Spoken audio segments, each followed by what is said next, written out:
Today I'm going to show you how to put your vinyl profile onto a frame. This is one that's already finished. This is what it's going to look like at the end.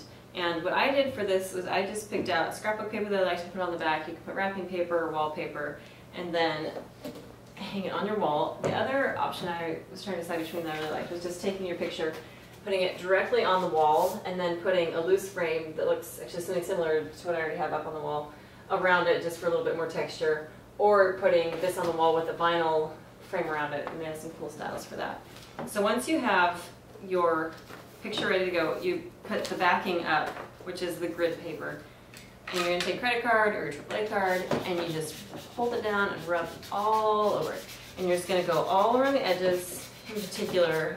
Be sure to get those down, because those are the parts that sometimes like to stick, because there's so many different curves and contours of it. So once you have it all done, I already have this one ready. You're going to tape it onto the frame. So you don't necessarily have to tape it. I like to tape it because I like to have the extra security there. And the way I like to start is I like to get a corner actually started.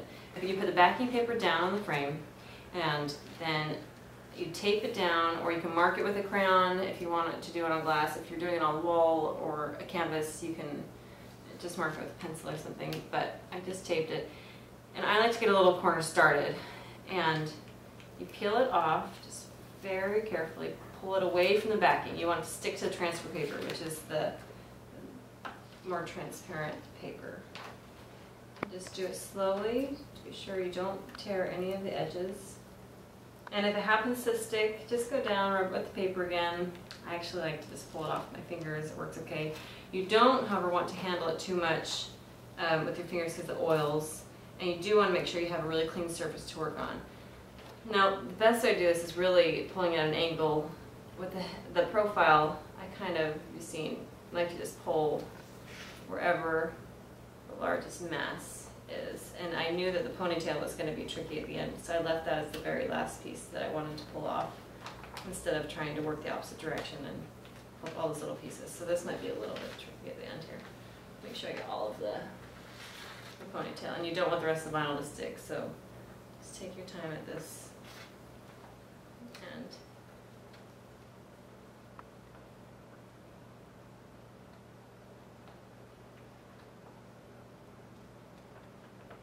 Perfect. Move that out of the way. Sometimes the dust comes on from the backing paper, so just wipe it down. Make sure you don't have any. Okay.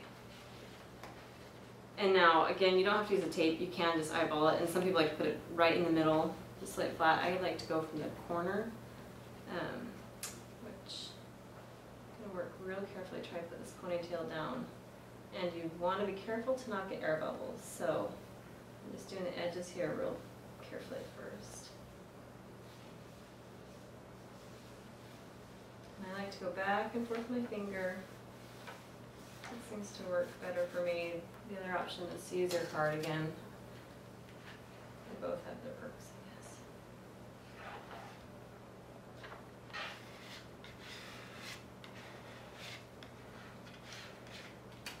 Let's see, if it happens to have bubbles, I like to just check along the way. I think there's a bubble up there. You can peel it off. You don't want to do it too many times because you don't want to lose the stickiness, but it will give you a few forgiving chances to do that.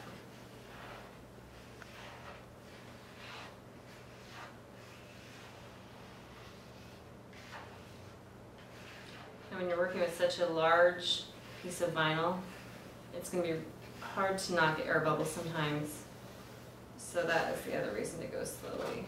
You can sometimes just kind of see it through the paper when you get those, so just pull it back up.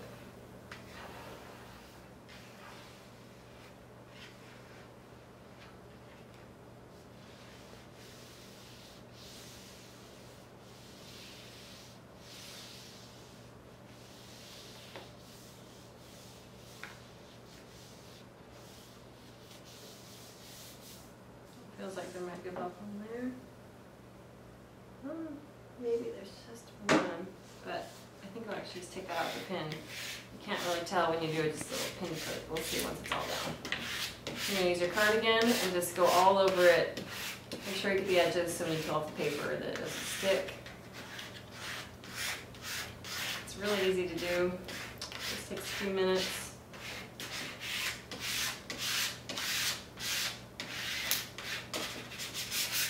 Okay. And let's see, now you pull this off. Now you probably can't see this as well. It's right on a brown table. Put this under so you can see it. That looks so good.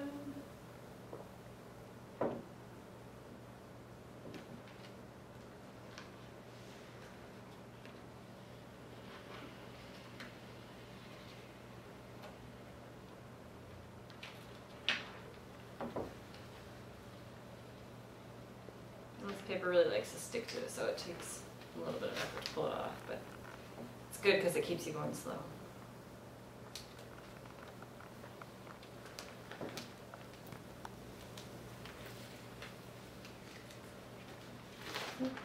Looks great. Looks great. So there are a couple of pieces here, little loose ends. I think that was from me earlier. And here is what it looks like. And then I will, gonna zoom in, I'll show you just this one little air bubble I'm gonna try to take out. You just really gently poke it, rub it, and it's gone. And you can't see the pinprick unless you're up close. It's really subtle. And like I said, on a big piece like this, it's gonna be hard to not get any, but they're pretty easy to take out. And if you want, I've actually very gently pulled up the edges and relayed it down, which I don't really suggest because after a while you can damage the edges, but if you're a perfectionist, then that might be a good option. And then I'll put it in the frame, hang it on the wall, and I'll show you the finished product. Okay, once you have it all done, find where you want it on your wall. Oops. First do, hang it, see if it's even, and then you're finished. Looks good.